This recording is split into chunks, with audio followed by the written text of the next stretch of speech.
Hardline it. All right. No, I didn't. What's happening, folks? All right, we're coming to you guys remote. It's not exactly Pigg River. The internet out there sometimes is good, sometimes bad. Right now, not so good. So I wanted to head. We went over here to the Airbnb. We've been out setting up all day, and the internet is not much better here. I was just trying to jump on with Chris, and long story short, we were cutting out. So if I cut out on you, it is what it is, and I don't know. Hopefully it'll go just fine.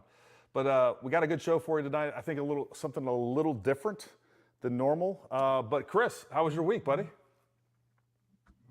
Dude, it was good up until today about 9 a.m. when the wife went to urgent care. She got COVID, and then we got the baby home today. We did a COVID test on her, and she got COVID too. So 2 men don't have it in the house, 2 women do. Great. I tell you, man, women are just weak. That's the real problem here. Oh, my. Jay, how was your week, buddy? He's out of here. You need to add him back in, Gary. He just texted me. There we go. There he is. All right, here we go. Oh, Jesus. You know what? I'm going to take it back out. He's loud tonight. I'm sitting here. I'm like, add me. Jay, take your microphone and move it like 8 feet away from you. I can't. They're AirPods. Oh, okay. Hold on. Let me audio. Talk quiet. Just move your quiet. ear away from your mouth. Is this better? That's right. That's much better. Did you put your hearing aid in? Just use I your just inside lowered voice, my Jay. mic volume. Just use your inside voice. Real quick, I definitely want to welcome everybody. Jason Sponsler, Gary Shaver, TC, Jason Ross, Mike Hand, Jeff Johnson, Bucephalus. I guarantee you I didn't say that right. Michael Arendt. Huh. Jeff Hahn, good to see you, buddy. We got Augusto. I'm not going to try to say that, but Augusto, welcome, man. Razaqui. We are out here at Pigg River. We're getting ready for our XP Long Range Academy course, level 1 starting on Friday, doing all setup and everything tomorrow. Me and Noah were already out today doing some setup. Man, that place just gets more beautiful every time we go out there. So I can't wait to send you guys some additional content come from there. If you guys haven't signed up for our long range courses, I see several folks over here in the comments that have already been out to our initial one. All of our level 1s this year are sold out. So we are very much considering adding a couple at least level 1s to the calendar. So go check that out if you guys are interested. We already have like 4 or 5 people on a waiting list, so that's probably going to happen. But what I can tell you, as soon as that goes up, make sure you guys jump on it. Don't wait. We had several folks the other day. The last couple slots for September, they were like, hey, I was calling to just make sure these were still good. I saw them available, and then I went to go sign up, and they're not there.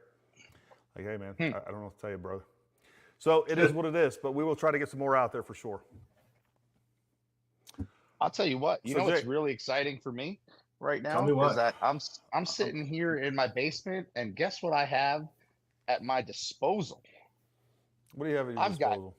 I've got any bottle I want to choose from tonight in my collection. It's gonna be fun. I know we'll only have to rely on whatever crap I picked to come with me to your house. And just dabble a little bit of everything over here. Well, that's right. You can go crazy. You can hog wild tonight, and you don't have to drive home or anything. That's right. I got. I think I'm going to go with I think I'm going to go with Jack Daniel's Sinatra blend tonight. Oh, well, pinky that up while you're drinking it. Mm-hmm. We did have a couple other folks jump in. Shane Wood, Jared Martinson. Again, I'm sure there'll be some other folks. William Gattina. Hello from Noonan, Georgia. Summer's from Georgia. She didn't want to, I won't say she didn't want to jump on tonight. She had a bunch of other stuff. I told her to jump on here. I always hate when she's not here. But yeah, anyways, we have a lot going on, I can tell you that. So we are going to jump into kind of an interesting topic. And this is something that came up, well, I'll just tell you guys, a couple of live streams ago. We had finished up and we were kind of messing around. We actually, Chris and I, we did some arts and crafts for a cup for Jason. Backstory here, guys. Heart and It's soul. without failure. Without failure, I leave something at Gary's house every single time I go there. Every time, it's without failure.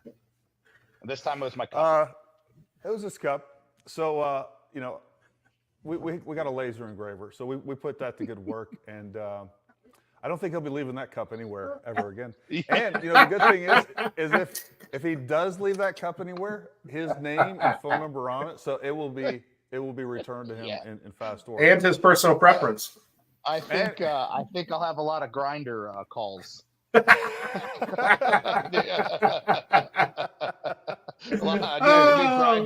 New grinder account.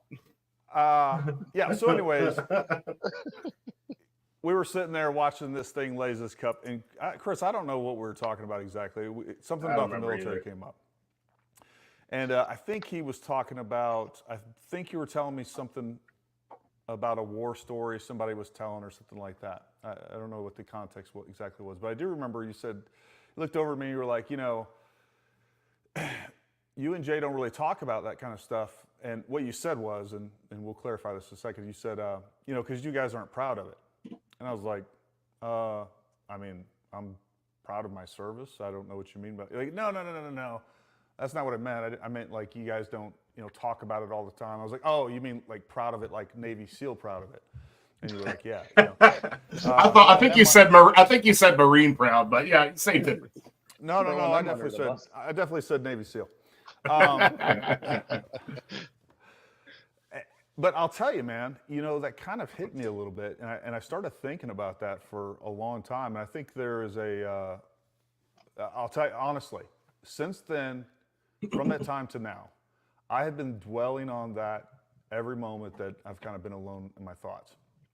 And I've been thinking about why I don't talk about, well, number one, I just think it's weird that, because I'm literally sitting with people sometimes and they do have some military service. Sometimes they know what my background is, sometimes they don't. And like these random stories come up, and I get it. I mean, people want to share their experience. But you know, my defense to what you said was, you know, misunderstanding what you meant at first was, you know, I am proud of my service, and I am proud of it. But the more I thought about it, the more I thought that, you know, maybe I'm not necessarily proud, and I want to clarify what that is. And Jay, you know, for those of you guys that don't know, and to give some clarification, you know, I was former Special Forces. Jay, who's on this call as well, former Green Beret. We went through the Q course together. Yeah, and I do think, and you know, we got Jeff Hahn over here. He was a former Green Beret as well. Did a bunch of stuff. Mm-hmm. You know, I definitely think that the Green Beret Special Operations is now it's defined. Is he on here? Yeah, he's on here. Okay. News Defiance. Number one, we are known as quiet professionals, and I think that is a culture that we're brought up in where, you know, we're not trying to be flamboyant, or you know, we're not trying to, you know, beat our chests. And I think there's a lot of reasons behind that. Number one, I think you can look around you and see guys that have done so much more than you. You look at the past and see how many guys have gone through Vietnam, some of the crazy stories that came through Vietnam. You know guys that have done things that far exceed, you know, whether it be a combat situation that you read, you know, the narrative on whatever award they got, or, you know people that have, you know, received medals of honor. You guys, you know people that should have gotten the Medal of Honor, you know, and at the end of the day, I think no matter who you are, you know, there's a little bit of humility that should go along with that. But I think there's and this is what I'm kind of curious to see your thoughts on, and Jeff and some other folks out there coming from a similar background. You know, when you first of all, as a team member, like, you know, that is a culture that if you haven't been there, and I'm sure it's very similar to Navy SEALs, any elite forces and special operations, like that is your entire life, right? Your family is not second, not third, not fourth, maybe fifth or sixth behind a bunch of different things. And then that's even in garrison. Forget about in garrison. You know, when you're deployed, it is a different world. You are so compartmentalized, you are so detached, and you're so focused on what's going on out there. And you know, the mission's first, team first, you somewhere in there, and everything else way below that. Mission team And self. yeah, you know, and when you're that focused, well, I'll put it this way too. Like when you're going out on a mission, right? We're going to do a hit. There's all this planning going into it, you know, and then you go out on this mission, and you know, hopefully it's successful. Everybody comes back, and that's all that matters, man. You get back, the mission was a success. Everybody's alive. Nobody's injured. You know, high fives, crack some beers. Everybody's proud, right? We're happy. We're good. And I want to attack this almost from a micro to a macro, because you put a little bit of time in between you and that single mission. And we'll talk about whether we're talking about careers or entire deployments a little bit later. But you get alone in your thoughts and you start looking back at your contributions to that mission. And in special operations, or at least what I can say from, you know, U.S. Army Special Forces, like we're highly critical. We're highly critical, and all I do, and Jay, I don't know if you can relate, but I know like, oh man, that was great. I did great. Everybody's great. You know, huge success. No major negatives to think about or to point out. We do an after action review. Hey, you know, everything was a sustained. We have a minor improvement over here, a minor improvement over here. But then, you know, a couple days go by or whatever it is, and you start dwelling on it. Like, you know what, I could have done this better. I could have done this a little bit better. You know what, we should have taken this route. You start going through, and all you can find is the things that you could have done better. And then, you know, you take it from a deployment standpoint, and there's all these highlights, and you get back. The only thing that matters is you get back from the mission on that mission. The only thing that matters on a deployment, you get back from that deployment, you're happy. And it's these memories that you first have that, to me, is almost like having a brand new car, right? When you first get a brand new car, that thing is beautiful. You're proud of it. You want to show it off to everybody. But then a little time goes down the road. You know, a year goes by, and you start looking at that car, and you see a nick here. You see a nick here in the paint. You see this. And the next thing you know, 5 years have gone by. And you're like, man, you know, that car is just not as good as what I thought it was, right? And the next thing you know, that car is parked somewhere because it's not working anymore, because you have nitpicked that car to death, and instead of maintaining it, or it's lost its shine. And I got to be honest with you, you know, when you're looking at a deployment and you start going over the things that you could have done differently, the mistakes that you made, you know, it is very hard, given enough time, to sit back and be like, oh man, let me tell you about this great thing that I did. Because if you are self-critical, and I think being in special operations, you have to be, it's all you're going to do is dwell on the negative. And then never forget about the fact if somebody gets killed, or, you know, this happens or bad things happen. Even though it may not even be related to you, you may not have been there, you start figuring out reasons of why you should have been. You start figuring out reasons why you could have or should have made a difference, even though you have no control over it. And then you step back, you look at you get out of the military, you start looking at a military career, forget about all the PTSD, forget about all, you know, trying to reintegrate into society from, you know, something that's completely foreign to every other person on earth, that nobody can relate to what you're doing. You start looking at a military career and you're like, man, you know, I did all these great things. And I mean, just objectively speaking, you can sit back, and I know I can, and I know Jay, I know what his military career was like. And I know, objectively speaking, if you looked at our accomplishments, you looked at what we did, you know, it's pretty fucking amazing. It really is. And there's nothing but pride that should come out of that. But at the same time, I know personally, I look back and I look at the things that I could have done differently. And I look back with a lot of regret needless regret. And trust me, I know this, right? Like I know, half the time when I don't care if it's in business and relationships, in military career, in careers after and jobs after the military, that's where my head is always at. What can I be doing differently? What could and the other part of that is like, we haven't even got to the fact that, being in special operations, you cannot maintain anything that looks like a normal lifestyle with your family, with your wife, a marriage. There's no doubt in my mind, without a doubt, that had I stayed in the military, I would have gotten divorced.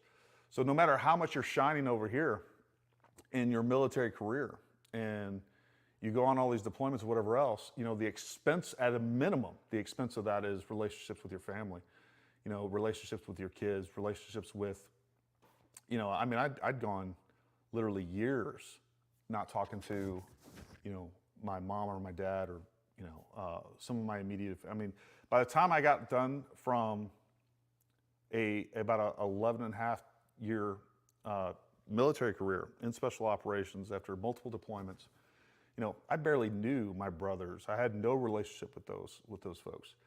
So, I always get those questions, and I've heard this said, and Chris brought it up at the beginning of this, and this was really what started. Like, you guys have done all these great things, but you never talk about it, and that's why. That's and we've just kind of scratched the surface at the moment, but. There's so much to be happy about. There's so much to be proud of, but there's so much more that was left on the table that you wish you could have done differently, you could have changed, or especially when you look back and you think about the people that you lost, you think back and look at about the friends that I know, Jay, I have several friends that killed themselves, and it's like, man, I should have done more, and that's. And I think people, when I see people pounding their chest about combat stories, the first thing that comes to my mind, and I know this is true many times, some of these people I've actually had the chance, not because I went after them or figured it out, that by happenstance, a vetting process somewhere took place where you found out they're completely full of crap. But, that's, and Chris, I'm glad you brought that up, because again, this is one of the things that I've been thinking about ever since you brought that up, and trying to figure out, like, how do I feel about this? Why do I feel about this? And it took me, I don't know, like I said, the last 2 weeks of nonstop thought about this process, about what you said and the whys behind it, to even sort of be able to just barely articulate a little bit. What's your thoughts, Jay? For me, I feel the same way on a lot of different subjects you take. I say, and like I told you earlier, I have a little bit different perspective on this, right? Like, and you're the same way. The military doesn't define who we are, right? It's kind of like, and these are quotes from much greater men than myself. Every day you earn your Green Beret, right? So Yep. every day I earn my Green Beret. It's not about what I did yesterday. It's about what I'm going to do tomorrow, right? So, like, while the military and my career has shaped me into what I do and accomplish today, it doesn't necessarily define me, right? So when I talk about, when Chris asked me, like, I never bring up war stories or anything, because it's pointless to bring up a war story if there's no lesson to be learned, right? For me, like, for instance, when we're teaching classes, if I bring up a certain war story, let's say, it's because there's a lesson to be learned from that, right? It's because I might have messed up, right? I might have messed up, and I'm trying to stop them from being me, right? You're not telling a story to entertain. Correct. Or to, again, you know, it's a situationally dependent, like, hey, this is what I learned from this specific incident. And I think there's a lot of people, I think, I don't know about you, but I felt this pressure a lot of times to come when I came back from deployment, and probably most so, and I was still in the regular Army with the initial invasion to Iraq. I was with the 101st. Like, there was like this pressure. People wanted to hear, like, hey, what's going on? It's like, man, like, I don't know, like, what do you want to know? Like, I was always at a loss for words. But I'm sorry, I didn't mean to interrupt you. Well, Jeff kind of like, I'm just looking at Jeff Hahn. You know, he says, talking about with someone that's not in the unit, uncomfortable that they can't really relate. And that's kind of where I was going with this is, for instance, right. I don't have to prove myself to anybody by telling them, you know, what I've done in the past. Right. For me, if you weren't there and we're not talking about it, you know, like the only people I have anything towards is my team, right? I don't need to prove myself by telling war stories to anybody else. So for me, it's pointless. And I would say for special operations community in general, I think it's a little bit harder of a transition because not only do you not relate to maybe certain demographics of the civilian population, but it's also hard to relate with conventional military as well, right? Because they weren't part of that group. So it's twofold, right? It's not like you have that. So you really only have your group, you know, you know, your Ranger Battalion group, your Special Forces group, your Navy SEALs groups, right? That you guys get along with and support each other. So it's a good community. Yeah, you know, I think that the key here is the key difference, besides the fact you're in special operations and doing these things that most conventional units aren't going to be able to do. But I think the key thing is that I don't care if you're in a SEAL team, a SEAL platoon, you know, in Ranger Battalion, you know, you end up in these much smaller groups, kind of off doing your own things. I mean, I'm not saying that's always the case, but I do think that is one of the common threads that we see here, and I think the dynamic is very different. For sure. I think the mentality is different too, right? Oh, 100%. I think the mentality is different. Yeah. And I think that's where the disconnect may come from. No, you're absolutely right. You're right about that. The mentality is, or the reality, not just the mentality, is like what you do as an individual or don't do as an individual has a lot greater consequences than, you know, Joe Snuffy, the private over there that's falling asleep on guard duty on a fob. Right. Like I would say 90% of the special operations community, SEALs, Rangers, SF, PJs, you know, everything, right? They go to that because they want to be the warriors for America, right? Yeah. They want to win wars for America. I'm here to go to war for America, right? They didn't just join the military, right? It's a special selection process that takes a long time to go through. And if you make it through, you're there for one reason only, right? Break glass in case of war. Yeah, no, 100%. No, that's exactly true. Yeah, you know, this was, you know, we're this kind of almost jumping into a different topic, but you know, you can tell me what you experienced, Jay. You know, when I got off, so this was my experience. I came from the military. I was literally came back from a 10-month deployment to Afghanistan in like, I think I got back in May. And by September, I was out of the military and went from an ODA, being deployed overseas, to now I'm in the Department of State working as a right, instructor.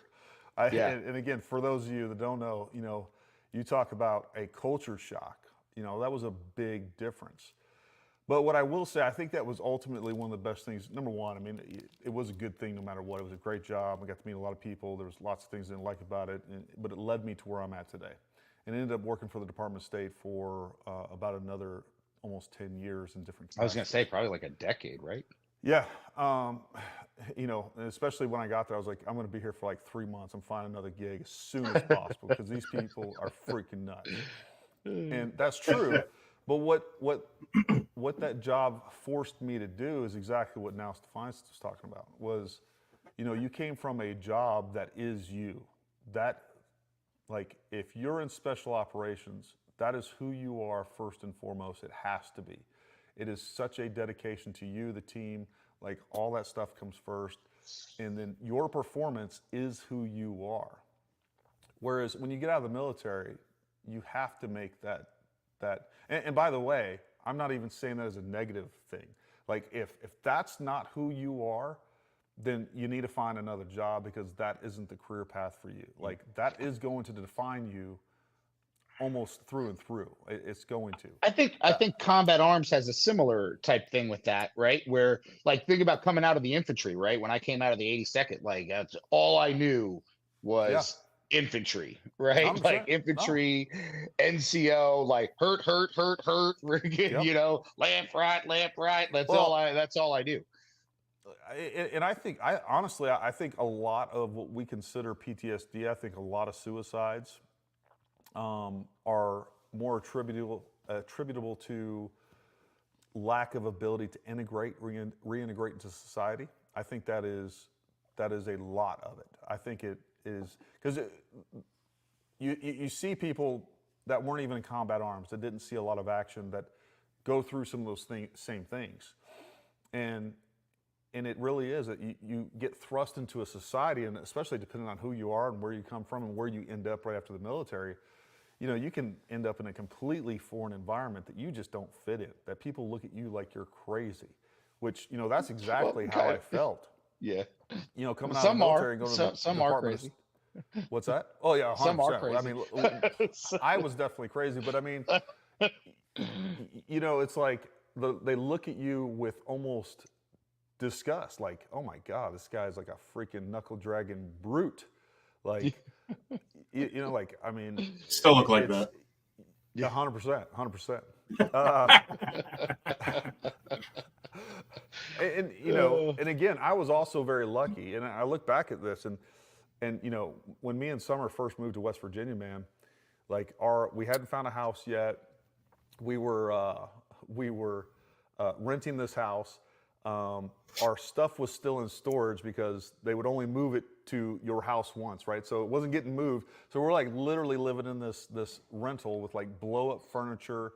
And I remember sitting in one of these like beach chairs watching TV, hating my life, and I'm drinking a beer. And that was another thing, like, man, dude, I hit the sauce really hard after I got out because I was definitely self-medicating. So, you know, I come home from this job that I hated. Alcohol is okay. Yeah. It absolutely. Number one, it's absolutely okay for a lot of people. It wasn't for me. It wasn't for me. It did not do anything for me. And I will tell you, now that I've been sober for like 2 years now, year and a half. Mm-hmm.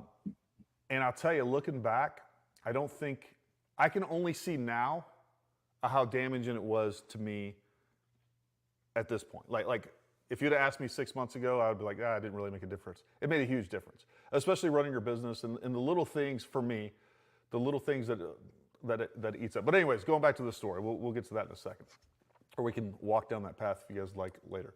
But I remember sitting in this, surrounded by idiots that I hate at work, people that I can't relate to, no furniture.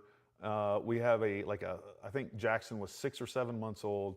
I come home and I'm sitting in this freaking, folding chair, the freaking like folding beach chair type thing. And you know how those, the ones that fold where like the crease of your leg is higher, so like it's cutting off circulation from your knee down. It was like that.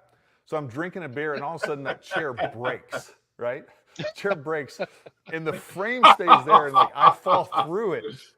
So I'm like, my feet are up in the air. I'm like, I saved the beer. But like my feet are up in the air and I'm stuck in this thing and Summer's in the other room and I wasn't even thinking about her. And I hit that floor and I'm not even kidding. I was like, I have officially hit rock bottom. And I meant it like serious as a heart attack. And Summer comes walking in there and just was laughing at me, right? But yeah, there's reintegrating the society from the military period is a challenge, and I don't think people realize that enough. If you guys have it, I highly suggest. Number one, it's highly entertaining. On top of that, I think you'll learn a lot. I was thinking about all this stuff that me and Chris had talked about, and that had been on my mind. And like 3 days ago, I started listening to Lamb's interview. He was also at First Group for a while. Okinawa, I never met him while I was there, but we were at First Group together. But he just did an interview with Sean Ryan. If you guys haven't seen that, I think you should. There was a lot of stuff that was, there was some synchronicity with the timing of what was on my mind and what he was talking about, and how he was going through it. And he gets a little out there woo-woo for me. But I think there's a lot of people that are exploring new therapies and are taking an unconventional look at some very unconventional problems. We seriously have a mental health problem in this country, and I don't think. Oh my God, yes. And I do think that the last 20 years of war have a lot to have contributed greatly to that. On top of a lot of other things, the rise of social media, kids staying in the house, kids not going out and play, and parents, coming home and even though they're in the same house together, they're on two devices that are almost living separate worlds. There's a lot going on in this country, politically, economically. We got a lot of craziness going on. But the point is if you guys haven't seen it, I think you should. He talks a lot of things that, I definitely related to. And he was able to articulate some things that that was like, yeah, that's me. And I didn't realize it. But,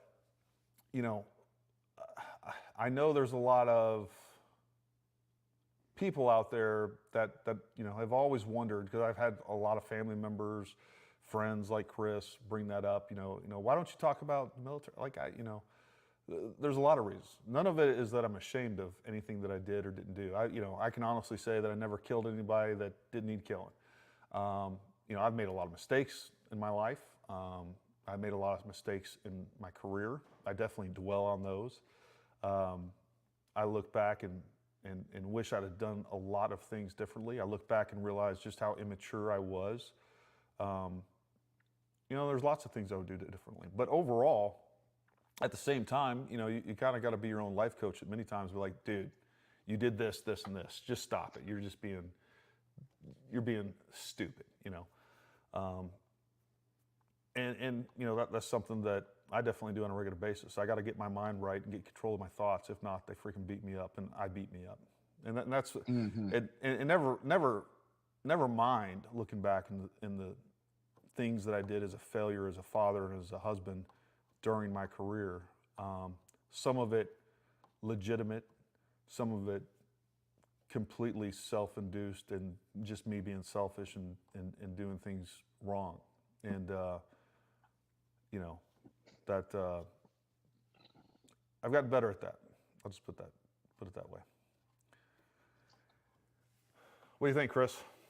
Well, I'm just taking some notes on why I asked that question, because my side of the family, so I'm talking for me and my wife, my side of the family is little to no military.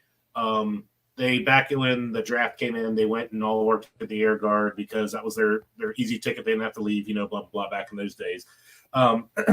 Robin's side, her dad is retired Coast Guard, worked up on Governor's Island in New York. That's where she was essentially born and raised till she was, I don't know, it was like 14 or something like that. Lived on Governor's Island. She's told me stories. He's told me stories about, the boats traveling around, people jumping off the bridges and saving people out of the Hudson and different odds and ends of that kind of stuff. So it really enlightened me to more of the service people, because before it was really like, yeah, I knew they were there, but I didn't really take note to what they had done and stuff like that. And hearing about, her telling stories about her dad, who his name's Louie, coming home in his dress whites or coming home in his work blues and just, sitting down on the couch and cracking a beer open, just be like, oh, what a day. There was 2 or 3 jumpers today. We had to, fish out of the water and stuff. And Louis. I love Louis. you know him well. But, Yeah. I think that's kind of when it like started to like switch in my head. And I got to jump back for a second. Back in, I think it was 2006, I kind of got interested in the military. I was like, you know what? And I graduated in 2002. So it was like 4 years. It was right at the end of college for me. I was like, you know what? I wouldn't mind being like a pilot or being able to a job that was on a plane all the time. So I went to the Air Guard recruiting office because the Air Guard was right beside my house. And I was like, I like how you phrase that. I wouldn't mind being a pilot. Yeah, you know what I mean? I was like, that would be cool, to be a pilot. I wouldn't mind being an astronaut. Well, I wouldn't mind being the first guy that walked on Mars. I knew not to smell my own fart, but my test scores were high on the SAT and ACT. I was a fart smeller, so I was like, you know what, I could probably test pretty good on the ASVAB. So I went and took. Those were the test curves for West Virginia, though. Okay, well maybe I wasn't as good as I thought. Chris is a smart dude. There's no doubt about it. I went to the recruiting office of the Air Guard. I was like, hey, I want to take the ASVAB, and I said, where do I need to be at to be? Essentially, you couldn't just go straight to a pilot there. Obviously, you had to go load master, flight engineer, then eventually a pilot. I was like, what do I need on the ASVAB? They're like, well, you need, I forget what it was, 90 plus or something to start as a load master, 85. I'm sure somebody out there correct me, but I went in and took it just before. Yeah, I went in and took it to see if I could even get in. And I scored like a 95 or 96 on it. They're like, oh, you can pick whatever job you want. You can come in as a flight engineer. It's fine. I was like, cool. Well, it was like another month or two. And then they had their MEPS. So I went over there for MEPS. Well, come to find out, everybody, make your children wear hearing protection when they are shooting their entire childhood, because they flunked me out for 37% hearing loss on my left ear because I'm a right-handed shooter. So, and I was in drumline in high school. I played snare in high school, so that I was on the right-hand side, and it just screwed up my hearing and everything. But get back to it. The reason I asked you that, Gary, is because for me personally, and I'm sure there's other people out there, as my wife, she can say the same thing. We see you all as prior military servicemen as somebody that has provided us with the life that we wake up and have every freaking day. I mean, literally, I can wake up, stretch out, go take a piss, and know that there's not going to be some Chinaman in my woods walking up trying to think, what do I call them? A terrorist? A foreign enemy. Well, that's actually. They're the most populated country. You ain't far off there. That's actually no longer true with this current administration, the situation on the board. Yeah, legit. Look, I really do appreciate that sentiment, and I I've had people say those things to me, and I know every service member has. Thank you. You're the reason we're free. It definitely. I get that, and it's not necessarily wrong, but I think individually, I don't know. Look, I'll tell you why I joined the military. 9/11 happened. I was in a recruiting station a couple days later. I wanted, as a 21-year-old kid, you know what? I wanted revenge. I wanted to bring. I felt such a visceral response to what happened on 9/11, that that's honestly what it was. And then you get in the military, and then you go through your first deployment, and you realize how complicated war is. And then from there, it was like, hey, my friends got blown up. These guys, I remember the first. The first experience with the initial push into Iraq, moving body bags with my friends in it. And, from there, that revenge is kind of built up all over. Like, hey, you know what? We're going to go get these guys, or we're going to go get these guys. And honestly, looking back, it's not the only thing that motivated me. And definitely in my mind, I was like, I want to make sure that, even in the strategic politics of it, it always made sense to me. Hey, you know what? We're going to get these guys over there so that they can never do that here in the United States or affect my family. We're going to take the fight to them so they can't bring the fight to us ever again.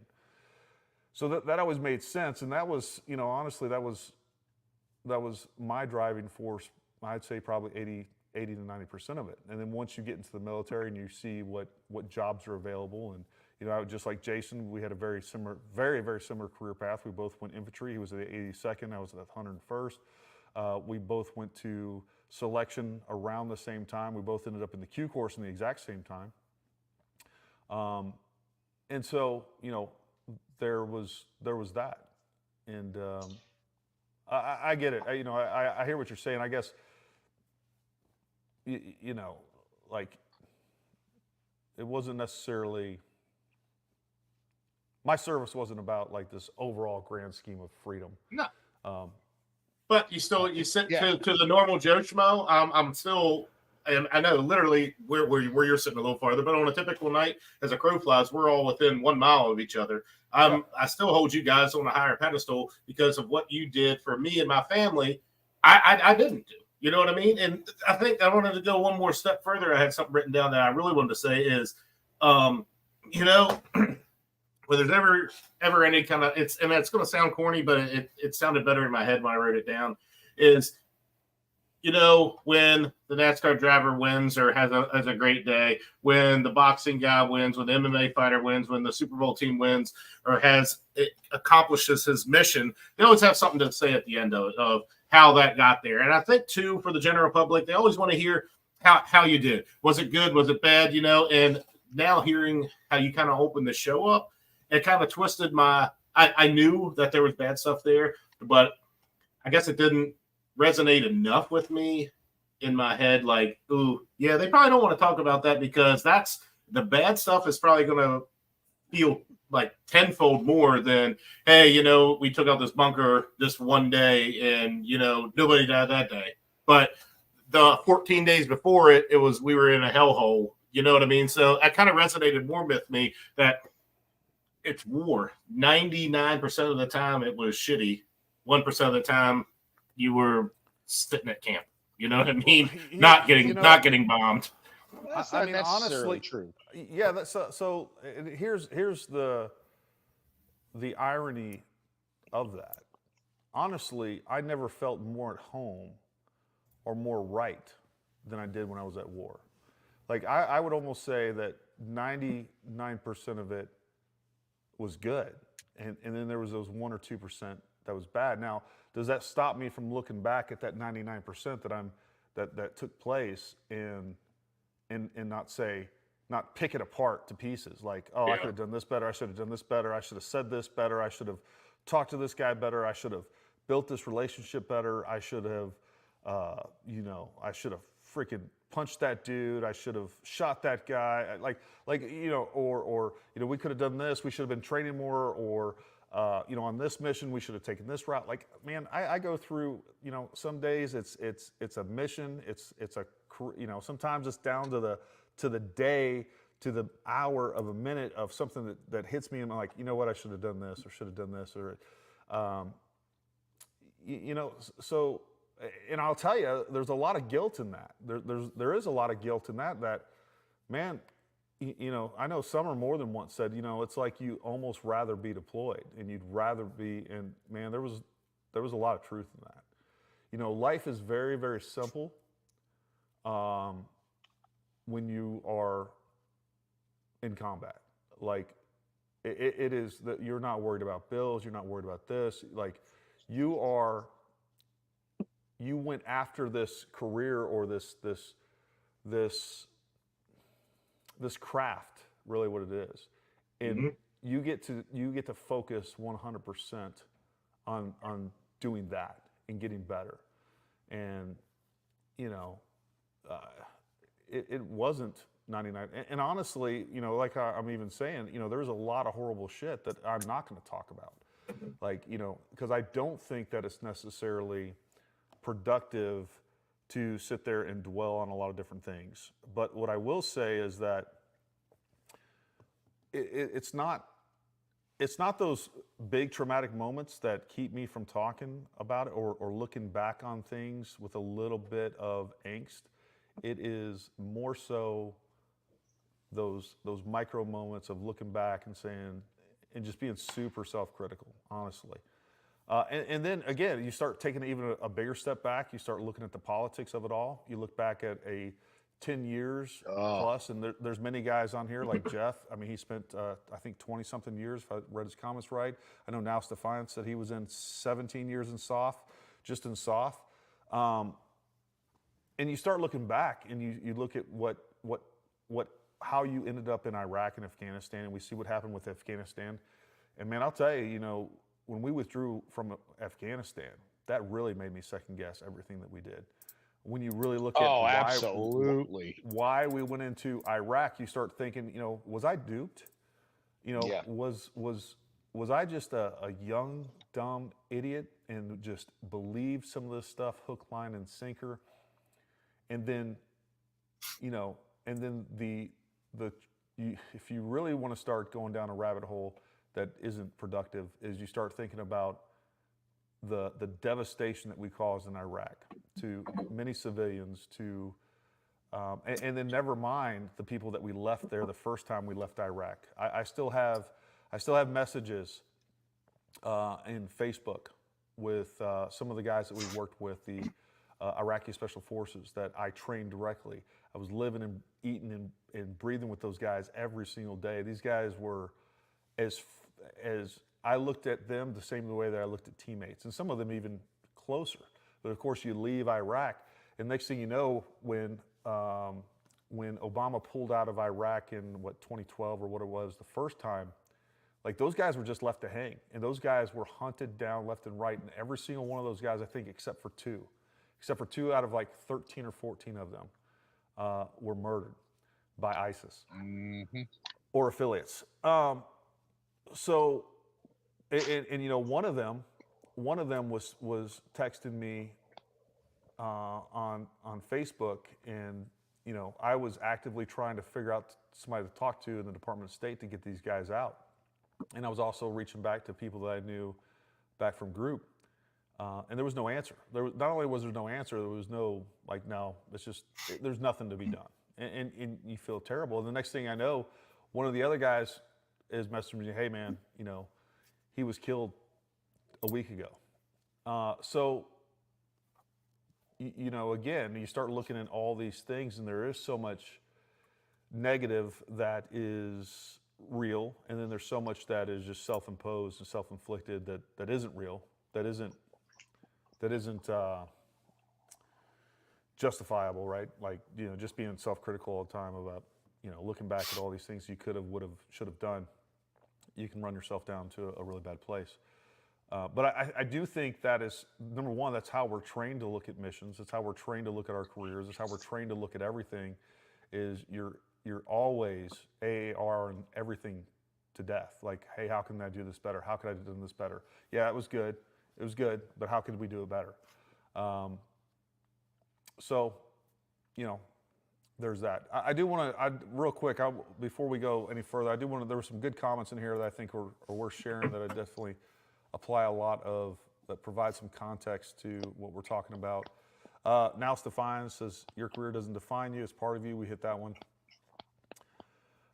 Jeff On says, I can honestly say that never on an ODA have I seen a teammate rip into each other over shortfalls or mistakes, or bash each other or the unit. 100%. Again, there was never a time where somebody could have come to me and said, hey, Gary, I did this wrong, or I did this wrong, or there's no failure that I've ever seen another teammate, that happened to another teammate, his fault or not, that I would hold against them.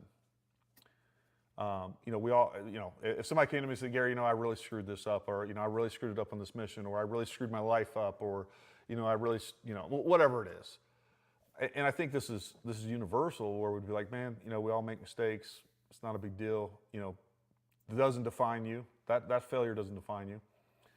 But that's not how we look at the world from our eyes. We look at the world like the only thing people see is our failures. And I won't even say that's true. I don't even, like I said, a lot of this stuff is just me beating up on me. I don't necessarily even see it as like, oh, you know, I had teammates. There's some things that I probably feel that way, like, oh, you know, they can really see I had this flaw or I had this flaw. But I think for the most part, a lot of that stuff's transparent to everybody else, and they're so wrapped up in their own shit. They're so wrapped up in self-criticizing that they don't really care about what you're doing to begin with. Unless you're just a complete turd bag, then you run into some issues. Right? Yeah. And that happens. It does. Yeah. And you know, that's the other thing too, and that's one of the things that I can kind of look back and with a lot more grace now is you know, I can look back at teammates and people that I knew that were just falling apart, whether it was low performance or drugs, alcohol. I had a friend on a team that like got straight up addicted to drugs. He was one of our medics. Ended up getting busted by the team sergeant. Team sergeant said, like, hey, we better never catch you doing this again. Like a week later, he was caught passed out in his room. And then they literally arrested him.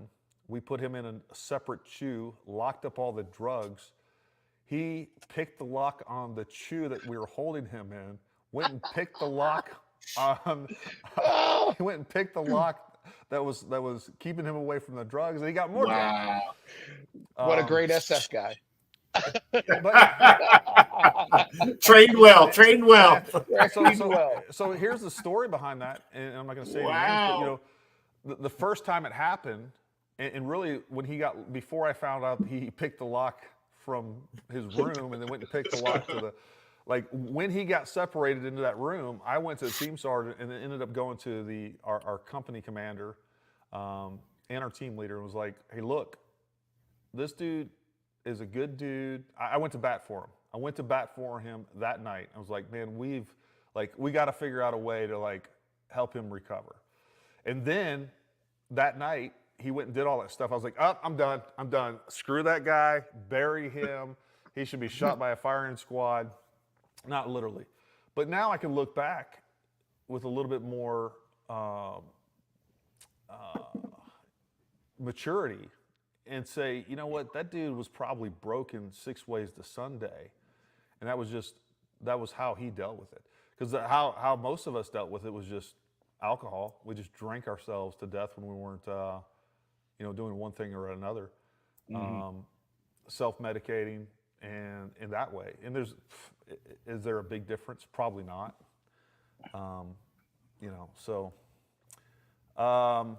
Let's see. Brittany says, the other struggle in transitioning from active duty to civilian career, I take a lot of pride in helping our vets with it and understanding how all their skills qualify for very qualified positions. That's another thing too that I don't think that there's definitely a real problem in the military when people get out, is they don't realize how much they have to offer and how the different things they've done in the military translates, whether it's leadership, whether it's planning, whether it's, there's 1,000 things that like the average Joe, forget about special operations, that have been through military decision-making process, that knows how to lead I'm sure Jay's been there. I've been ground force commander on multiple missions myself as an E7. And to be able to take that, and that translates 1,000 different ways to the corporate world. And most people don't understand, like all they think about is like, oh yeah, I was a soldier, and how does that translate to the corporate world? Well, there's 1,000 different things that you have to offer, and I think people have a hard time understanding that. I was just thinking about ground force commander and yelling at my PSYOPs guys.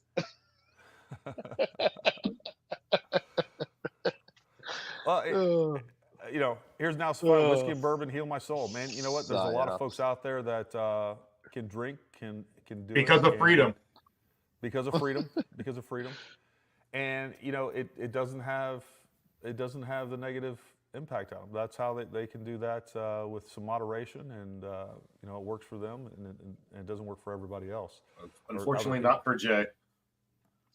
Yeah. There's definitely negative side effects. Jeff, I you know, have a vast extension going on, or Oh yeah, collection I'm sure going on there's here. a big dent in your checkbook too. well, you know, I and here's mean, it's all the right. juxtaposition between Jeff and now Defiance. He said, drinking always made me get to a dark. Always Yeah. made me get dark. Yeah, I took up motorcycle ride on the edge of the law for a couple years. Once again, wife saved me. You know, so you know it is. yeah. Mhm. There's all kinds a of lot of- vices. You know, there was recently a Joe Rogan podcast that had I forgot her name, but she was basically talking about it was a few months ago now. She was basically, I think she's a clinical psychologist, and she was basically talking about more specifically kids, but how we have turned into this therapy, this thing where well, first of all, there's a lot of money to be made on therapy, right? It's a cottage industry. There's Oh, lots of money yeah. on there, and she was talking about how, you know, basically she was saying that therapy wasn't good for kids, especially, and she said she didn't think it was good for a lot of people as well, just because what you're doing is you're getting in there and you're magnifying all these problems, and I totally believe in that. I totally believe, you know, the couple of times that, you know, when I was going through some things, I sat down with a psychologist at the VA, and they're like, okay, well, you know, tell me what bothers you. I'm like, well, fuck, man, where do you want me to start? There's a lot of things that bother me. Like this situation right here bothers Yeah. me. This is stupid. So, you know, I was like, okay, I'll play this game once to see if I feel better when I'm done with this. So I go through this laundry list of things that they're sort of asking me, and they're writing this stuff down, they're making notes. And then so I go to the, like a month later, I go to this other therapy session that they had signed up, right, that they had scheduled for me. So I go, and now it's a new therapist. And all this therapist wants to do is look at the notes of the last one. I'm like, all right, tell me about this. I'm like, I just talked about that last time. I didn't leave here feeling any better. Like, what do you want me to do here? Like, I don't think these Yeah. people really, they're not interested in the healing process. If there is even a healing process for some people and for some situations, I think it's a matter of being able to redirect focus and say, hey, look, you know what? I had all these problems over here. We need to focus on these other ones instead of just sitting there and sustaining and contemplating on these problems that aren't going to go away because they're in the past. I think there's a real problem with that. I think that, you know, almost every, I will say several people that I know that lost their life to suicide were in the middle of therapy. And I will say that I don't know that many people from our backgrounds that went to therapy that I feel like made any progress whatsoever. Because I think it gets you so mired in focusing and dwelling on unfixable situations, things that you just got to kind of assault through and find a new objective. And I think, but that doesn't make money, right? And I do think that there is a huge industry, the therapy industrial complex, from medication to the therapy sessions and everything else in between, that is contributing to the bad mental health of America. You know, we have more people in therapy than ever before, and we have more suicides, we have more mental health problems. I think you can make a pretty good link between the two.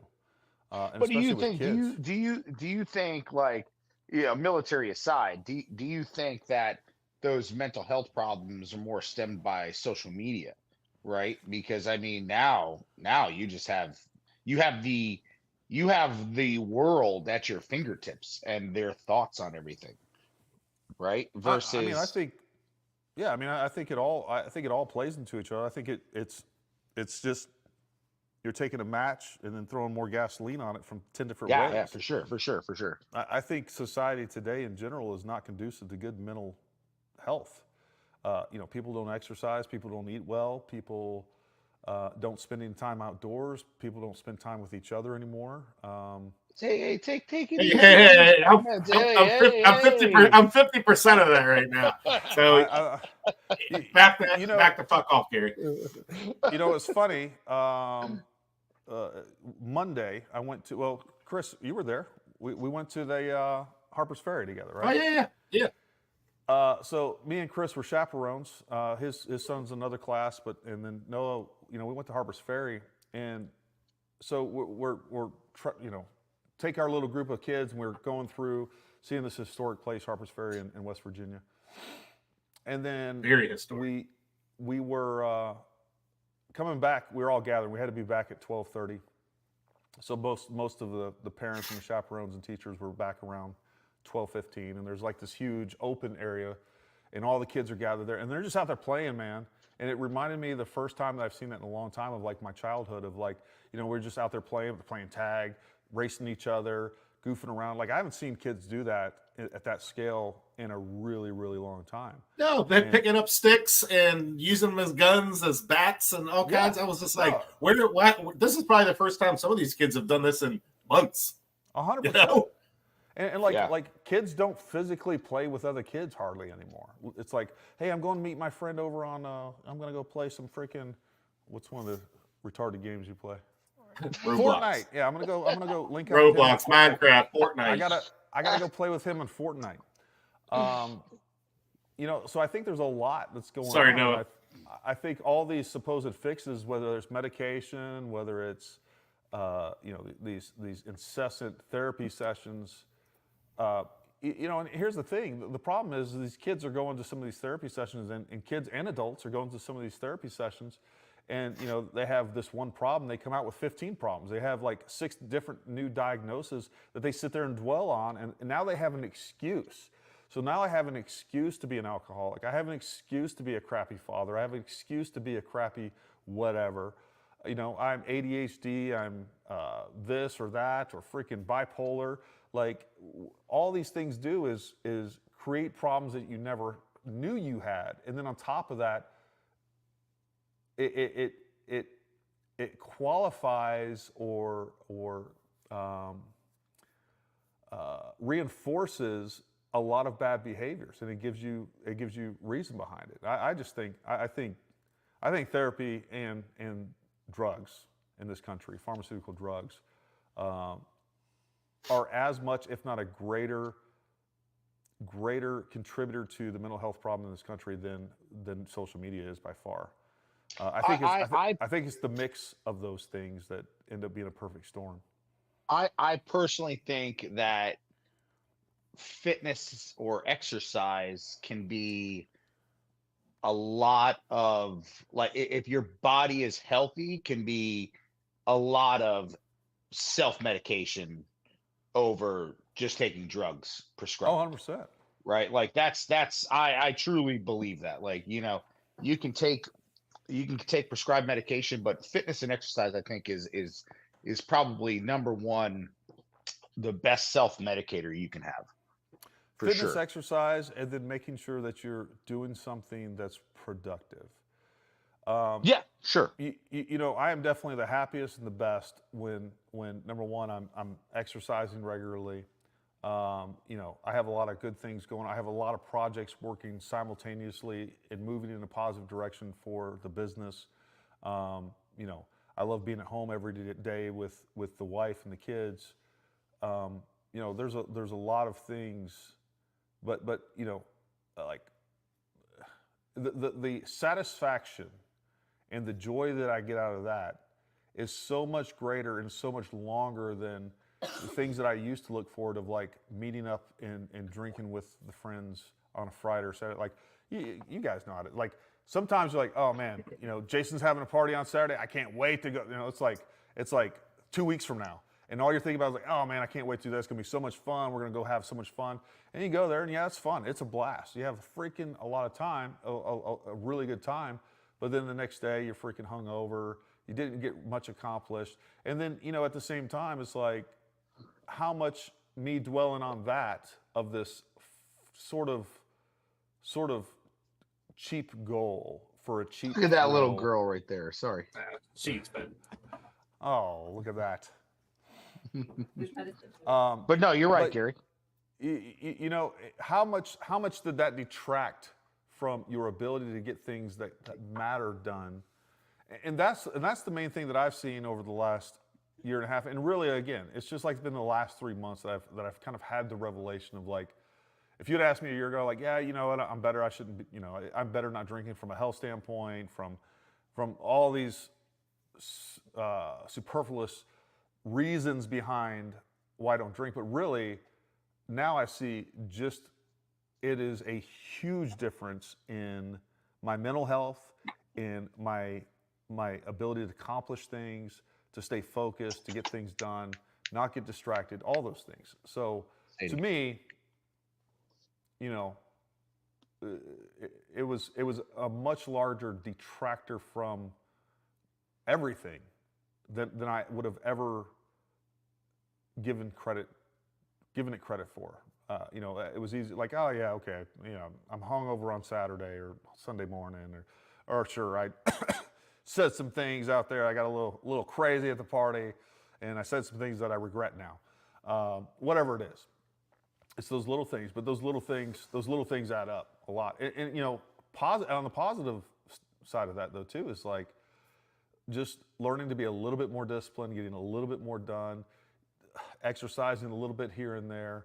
You know, taking vitamins, I'm big on that. You know, it's all these little things that end up making a huge difference in a positive way, in the same way that the little things that you do have a severe negative impact on the overall, on the negative side. So, you know, it's those cumulative small things that make the biggest difference in our lives. It's not these big, large moments or big failures or big successes.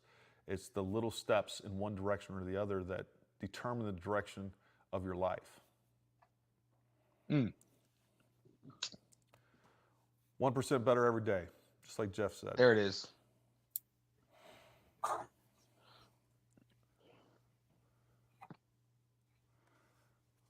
least Miranda matches me tonight. I know. Where's her Olive- headphones? Olive drab. Oh, hold on. I've been trying to, I can't mean to do this. I'm trying to figure out what the heck is on this. Running the country is like riding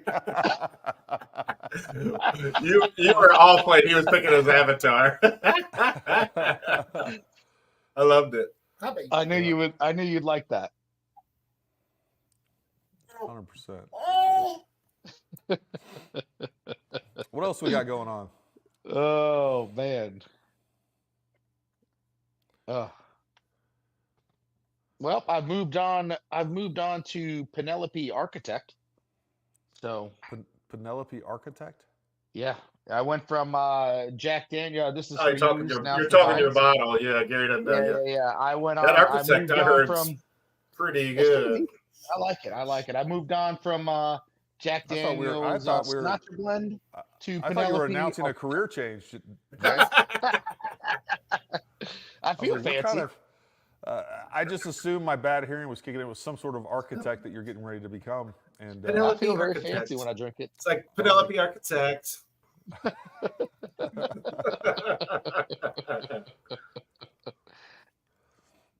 Oh no, I enjoyed. I'm glad that struck a chord with you, Gary, because I wish y'all talked to her about it, but I'm not going to press y'all anymore on it now, knowing and having more insight on, how you all feel about it and stuff. This is actually an awesome topic that we talked about tonight. Yeah, I mean, I don't know what, I don't know what there is to talk about. Like, I don't know. I know. I just wanted to hear some, I guess for lack of better words, hear old war stories. You know what I mean? I don't know specifically. Like me and Jace, like Jay talks about the funny stuff, like the hay truck passing him in the gun turret. You know what I mean? Yeah, those kind of stories. Yeah. I just like to hear that kind of stuff. Well, like I don't mind hearing about when y'all had fun there. You know what I mean? I've also heard some. It's just like Gary talks about like how he joined the military. I had a different experience joining the military. Right. I was already in during 9/11. I joined for college money, right? I was like, Right. right? I'm going to join for college money. And then 9/11 happened. I said, what? I was like, excuse shit. me? I was like, oh, this shit happens? Wait a second. Time out. Crap, right? So there I was, right? And That's the famous last words. So there I was. So there I was in the infantry in the 82nd. And I was like, oh man. I was like, well, this is going on. That's cool, right? And then I saw these SF guys running around Afghanistan. And I was like, oh yeah. I was like, that definitely is way better than this suck that I'm doing right now. You know? And I got back. I went to selection on a whim and got selected. I was like, cool. And then I got out and I was a manager in Abercrombie and Fitch. Hey, you forgot to mention a shirtless manager. The beautiful thing is that's where Jay met his first husband. So yeah. And then I realized that, there was stuff missing in my life. And I said, you know what? I think I want to be a Green Beret. And I went on back. Right. And you're like, I'm tired of all these gay dudes hitting on me.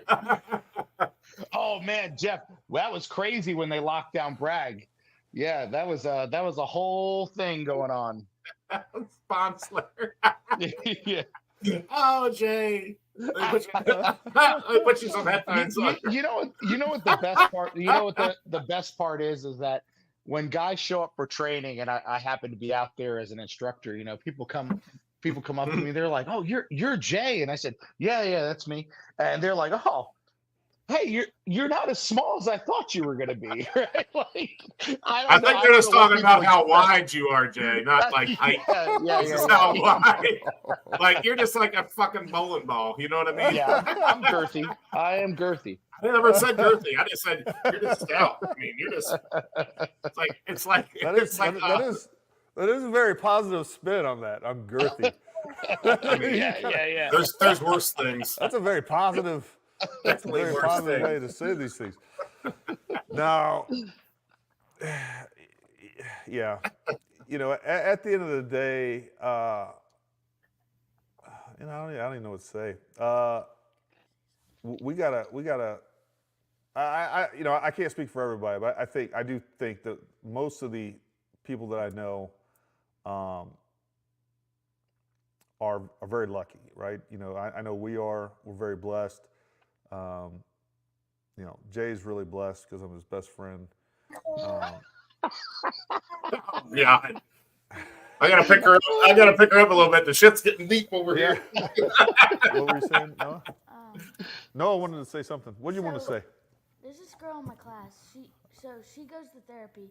She was diagnosed with social anxiety by her therapist, and she did something like rude to this girl, and she got out of trouble by she has social anxiety disorder. Yeah, and Smith believed it, and then the girl that don't use names. The girl that got in trouble for it, she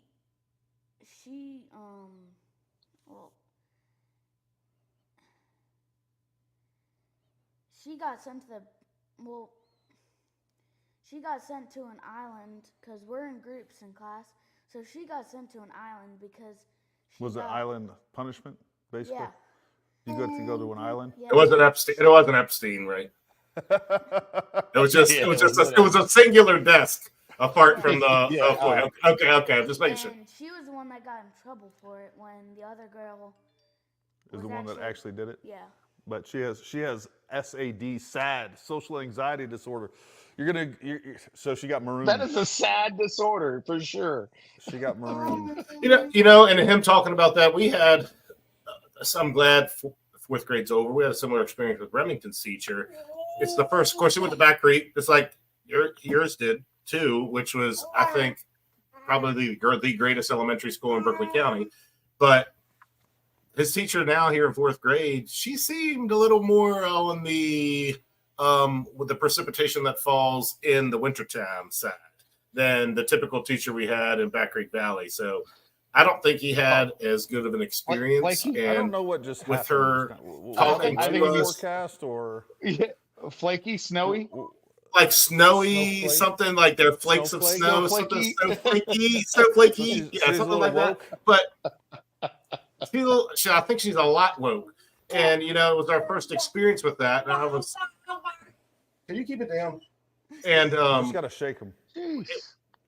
yeah, jeez, don't tell her. But no, that was our first experience with it, and it was different. And a lot of people's talked about that, how those kind of teachers are in the system now, and this is our first experience with it. And it wasn't good. It really wasn't. About her telling me, I did both field trips with you this year. We went to Poorhouse the first time, and I got yelled at. And because I don't know, 4 or 5 boys, and they're running being boys. And I said, kids, come on. And she pulled me aside. She goes, we call them friends. I looked right at her. I said, they ain't my friends. I said, I'm responsible for them today. And I said, I'm responsible to keep them safe and get them back on the bus and get them back to the school. She was like, we just like to try to call them friends. I was like, well, I said, if they're listening, and they all stopped in their tracks when I said, kids, had the dad voice and walked right back over to me. I was like, what do you want me to do, lady? I mean, come on now. And she never said anything in Harper's Ferry because she was standing beside me because I had 5 boys. We were in Harper's Ferry, and I just yelled boys. I think I know who you're talking about on that one. I'm sure you do. Yeah. But it's just like, it's I guess our first taste, and the taste wasn't good. It was like natty ice on a Saturday in high school. Natty ice. It was like, God, I guess this is we have to grin and bear to get through the year. All right. So I don't know. I'm hoping the trend doesn't continue into the upper grades, but America's not looking too great right now. Hopefully somebody gets in office that can. Yeah. One of Noah's friends called me Gary. He's like, hey, Gary. I was like, oh, my name is Mr. Gary to you, bud. I said, well, my name is Mr. Gary to you, bud. And he's like, oh, okay. All right. Well, I will give credit. I will give credit to the 5 boys I had. Well, 4 boys because I had Remington. But he said, "What would you like to be called?" And I was like, I could be Mr. Chris or Remy's dad. I said either one of those 2. I said I'm fine with that. I didn't even need a Mr. Rouse. You know what I mean? And they did that the whole day. It was Remy's dad or Mr. Chris. So I was cool with that. You should have went with Wolverine. I don't. My chest and stomach is not cut. I would have rather went with like Dragon or something. I want to be called Lord Rouse. Sir Rouse. Sir Rouse. Sir Rouse. Every time someone says Dragon, I think of Skinwalker Ranch. Have you watched that? Yeah. Oh yeah. That is security. We got to get Dragon in here. Like, first of all, no one calls you Dragon. Oh. No one has ever called you Dragon. Oh That's my a lie. God. You made that up. What do you want your name? What do you want your name for the show? Yeah. I want to be called Dragon. I'm like, I'm not As soon as that guy said, my friends call me as Dragon. that guy No, they don't. said Dragon, I was like, are you kidding? I was like, I had to look up this guy. I was like, stop it. He goes, they call me Dragon. I was like, am I watching Step Brothers right now? Yeah. You gotta call me. What was it? Nighthawk. You gotta call me Dragon. We just become best friends. You want to do karate in the garage? What? Yeah. Dragon? Yeah. Jeff's got it right here. Oh, Jeff's got 100%. it right. Oh, No, JJ's yeah, got that's it. right. Dragon, not Dragon. Jay knows all about that. It Oh, does. man. Just want to walk past them. Spin around too quick. What else we got going on? Oh Well, man, I don't know. Just over here we've, feeding the baby. Yeah, I was up to like 4 packing, getting ready to go. Then up at 8:30 because Noah made me get up, take him to school. So Noah decided he was going to skip school the last few days. Cool. And, so we rolled This in there last week, right? Yeah. So I had the trailer all packed up. We get on the road. We roll into a school because we made this decision last night. And of course, all his stuff is still at school. So we rolled in there like around 9:30. I was like, hey, we're just here to get our stuff. Deuce. He's like, Peace, I'm bitches. just here to pick up my stuff. He had to go back I ain't to wearing his nothing the next classroom, 2 days. clean out his desk, throw it in a bag, and he's like, all right, let's get out of here. Awesome, Noah. I walked them up to the, to the office. And they're like, "Oh, you're here to drop them off?" I'm like, "Nope, we're just here to get his stuff." Sweet. Yeah, that was pretty funny. All right, yeah, we got a couple of great days ahead of us. We're staying in a pretty nice Airbnb. We're gonna have Mo and Ray here tomorrow. Looks like Summer and Jackson and Aries will be here tomorrow. So First of all, gonna are be you sitting in the lobby right now? I He am. says I'm in the lobby. Airbnb. Oh, Are like the No. people at the desk just looking at you? I'm at an Airbnb. I'm literally in a house. Oh, you're at Airbnb. oh, so okay. you're in the foyer or the living room? No, or I'm in the living room. oh, yeah, okay. I thought you were in the lobby of a hotel. I'm like, is he just having a podcast in the lobby of a hotel? I was like, that works. Wouldn't be the first time, bro. I was gonna say, didn't you do one in like Australia one time? I like Oh, I did you one were on- stuck. You were stuck in your room. You know what? I did do Oh, one yeah. in Jordan for sure. And I actually had them. I was like, hey, because I was staying there like a month, and they knew me, and I was like, hey, can I get like a suite because I'm doing this podcast, like with a balcony, so we can get Jordan in the background? They're like, yeah, sure, no problem.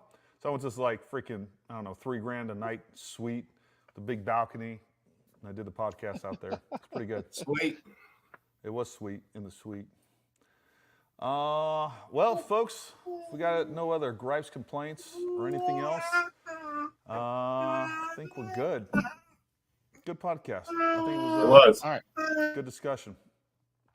Yeah, folks, See you so later, for the bye. rest of you, like, subscribe, throw a comment down below.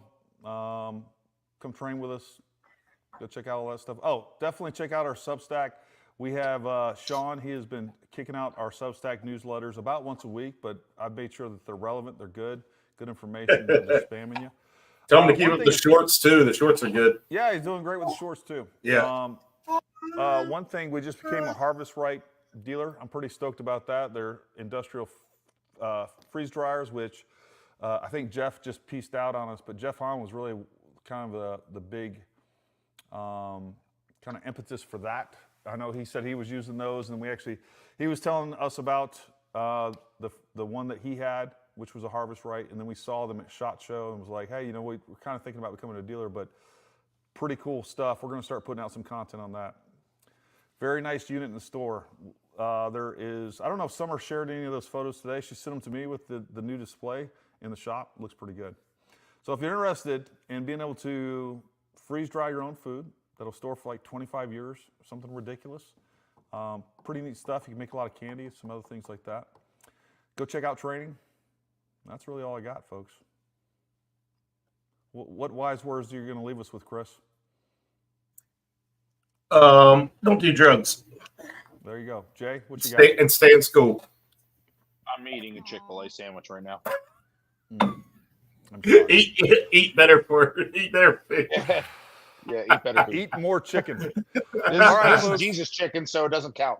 Oh, you're right. Thanks for It is- tuning in. I hope everybody got something out of it. If not, whatever.